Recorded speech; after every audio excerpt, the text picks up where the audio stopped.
All right, welcome back, everyone. We're diving deep today, get this, into Reiki, Reiki. energy healing, Yeah. which I've heard a lot about. I'm really curious. It's fascinating. So to start us off, maybe, what is Reiki?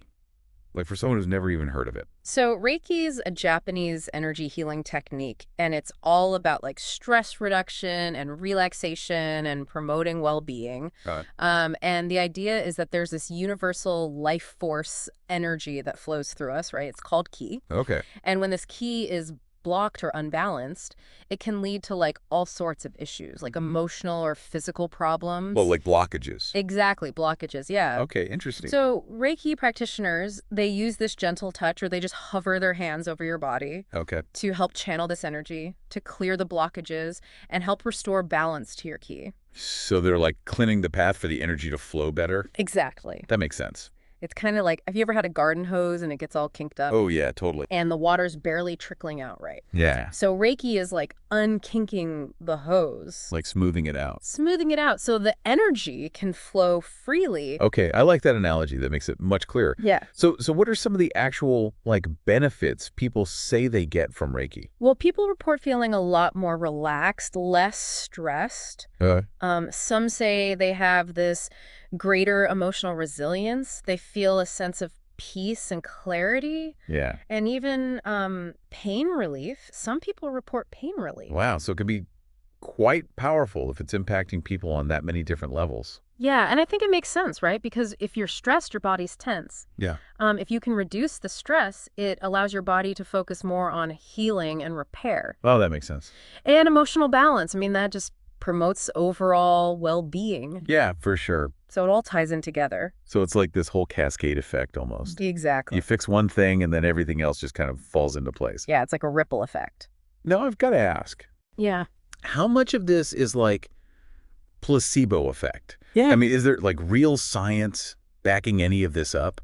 That's a really good question. And the research is, it's ongoing. Okay. But there have been quite a few studies that have shown some pretty positive results, especially with stress reduction, anxiety, pain management. Interesting. So while individual experiences will always vary, Yeah, of course. the potential benefits are definitely worth considering. Absolutely. I mean, if it's helping people, then that's what matters, right? Exactly. Now, the sources you sent me mentioned something about chakras, Yes. which I find fascinating, but I don't really understand them. Right. Can you explain what chakras are and how they relate to Reiki? Okay, so chakras are these energy centers in the body, and there are 7 main ones, Okay. and they run along your spine. Oh, okay. And each chakra is associated with like specific organs and emotional states. Mm. So when your chakras are balanced and open, the energy flows freely through them. But when a chakra is blocked, it can create imbalances and lead to various issues. So it's kind of like going back to the hose analogy. Each chakra is like a different valve. Oh, I like that. And if one valve gets stuck, It messes up the whole system. yeah, exactly. That's a great way to put it. So how does Reiki like actually work with the chakras?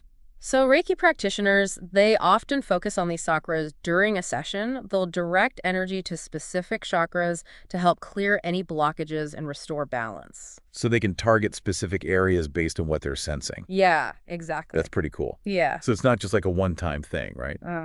Would you say you need to get Reiki regularly to like maintain those benefits? It's kind of like, think of it like going to the gym Okay. or meditating, to practice. Right. If Yeah. you only go to the gym once, you're probably not going to see those long-term benefits. Makes sense. So regular Reiki sessions, they can be really helpful for maintaining that energetic balance and promoting overall well-being. So it's more about like preventing those imbalances from building up in the first place. Yeah, exactly. Okay, that makes sense. It's about like proactive self-care, I like that. taking care of your energy system, just like you take care of your physical body. So I'm hearing that Reiki is a lot more than just relaxation. It's like a whole approach to well-being. Yeah, exactly. And it's not meant to replace conventional medicine, Oh, right? absolutely not. It's like a complementary practice Exactly. It works alongside it. to support you on like all levels. Mm. This has been so interesting. I feel like I'm starting to understand Reiki a lot better. Good. So to wrap things up, can we just like recap what we've talked about? Sure. So Reiki is about restoring balance to this universal life force energy, this ki that flows through all of us. Right. And it does this by clearing blockages in those energy pathways and working with the chakras. Mm-hmm. It's a practice, not just a one-time fix. And it's about like taking care of your energy system just like you would your physical body. Yeah. And it's a complementary approach to well-being, not meant to replace conventional medicine. Well said. So for our listeners out there, here's something to think about. Yeah. Could this concept of ki and energy healing be a key to like unlocking a healthier and more balanced you? It's definitely something to consider. It definitely is. It's given me a lot to think about. Thank you so much for joining us today. Thanks for having me. And to everyone listening, keep an open mind, explore, and see what resonates with you. Exactly. Until next time, take care. See ya. Bye. Bye. Bye.